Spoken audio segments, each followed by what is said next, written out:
Kabupaten Batang. Untuk pertama kalinya saya menginjakkan kaki saya di sini. Dan tadi nih saya juga ngeliat banyak sekali pemandangan hijau, sawah-sawah yang cantik sekali.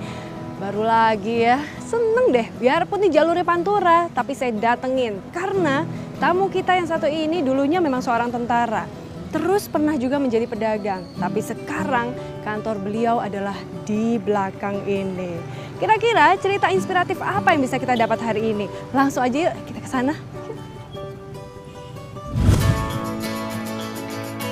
Nah, saya sudah sampai nih di kantor Bupati Batang. Menurut informasi beliau baru selesai meeting. Coba kita langsung masuk ke dalam yuk. Mbak. Pak, Selamat datang ya. Terima kasih Bapak. Sorry saya baru rapat soalnya. Enggak apa-apa Pak. Mbak Disti ya dari Betul, Kompas ya? Betul sekali Pak. Selamat datang Mbak. Wah, Bapak tidak terlihat lagi lelah atau apa, tetap semangat biarpun selesai meeting. Tidak terlihat saya kecil sekali, saya lihat sampan tinggi sekali Mbak. Pak jangan gitu dong Pak, saya kan udah disumpel pakai hak tinggi. Ya gimana Mbak? Jadi Ya, gini Mbak. sebelumnya Pak ya, saya ingin memperkenalkan dulu kepada pemirsa Dewi. Biarpun saya yakin semuanya udah pada yakin dan tahu bahwa yang di sebelah saya ini penuh dengan prestasi. Bupati Batang, Bapak Yoyo dia selalu sibuk. Dan hari ini kan kegiatannya baru selesai meeting Pak. Ya, betul. Akan ada agenda lainnya, tapi saya mau ganggu di sela-sela kesibukan Bapak ya kan. Karena katanya meeting yang sekarang ini penting banget. Meeting apa sih Pak emangnya? Yang baru saya selesaikan barusan ini, kami baru mengumumkan wajib pajak yang ada di Kabupaten Batang, sekaligus untuk pemenuhan kewajiban mereka untuk menambah PAD kami. Karena ada program dari pemerintah yang luar biasa untuk akhir tahun ini, yaitu program pemutihan pajak itu. Betul. Saya hanya kepingin bahwa semua wajib pajak di tempat kami ini tertib dan tidak terjadi masalah di kemudian hari. Kami merasakan, nah kami juga pedagang juga Mbak. Iya betul. Jadi bagaimana jadi pedagang kalau bermasalah dengan pajak kan pusing. Betul. Sebelum pusing dandanin dulu. Program ini harus disebarluaskan kepada masyarakat dan kami undang semua di sini. Dan kami langsung terjun sendiri untuk menyampaikan program ini kepada masyarakat. Cuman ada juga Pak yang penasaran nih, kenapa sih akhirnya Bapak bisa memiliki prestasi yang luar biasa? Padahal bisa dibilang Bapak itu justru tidak punya latar belakang yang berhubungan dengan pemerintahan. Ya. Dari militer. Terus akhirnya terjun ke dunia pemerintahan. Apa yang menggerakkan Bapak untuk awalnya, enggak, saya harus terjun di pemerintahan? Kalau ditanyakan awalnya bagaimana sih kok bisa dapat penghargaan banyak? Ya saya harus jawabnya gimana Mbak? Awalnya bagaimana? Nggak ada planningnya Pak? Ya nggak ada, kan saya cuma menjalankan kewajiban saya saja.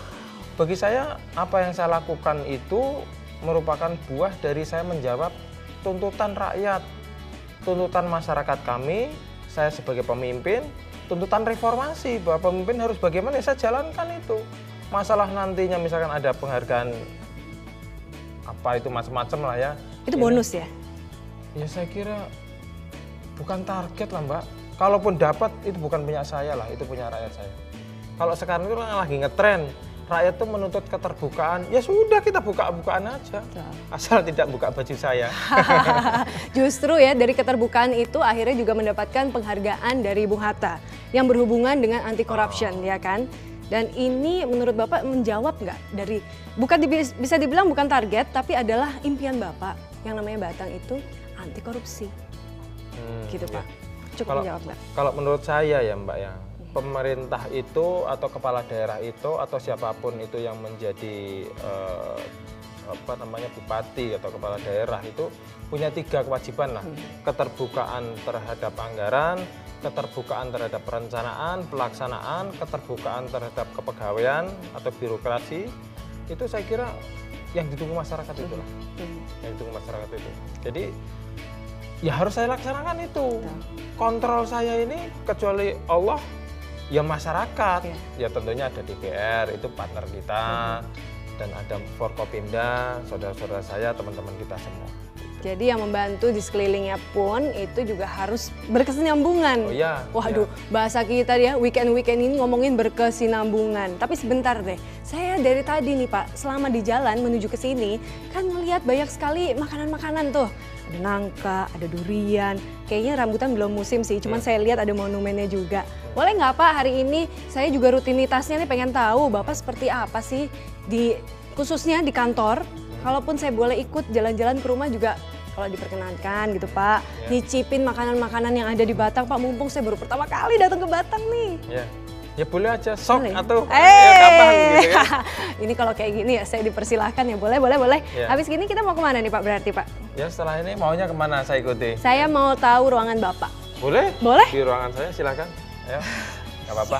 Yes, kalau gitu sekarang kita menuju ke ruangan Bupati Batak. Yuk ikutin saya, jangan kemana-mana, tetap di The with Pak Oke, Yoyo. ya. Yuk.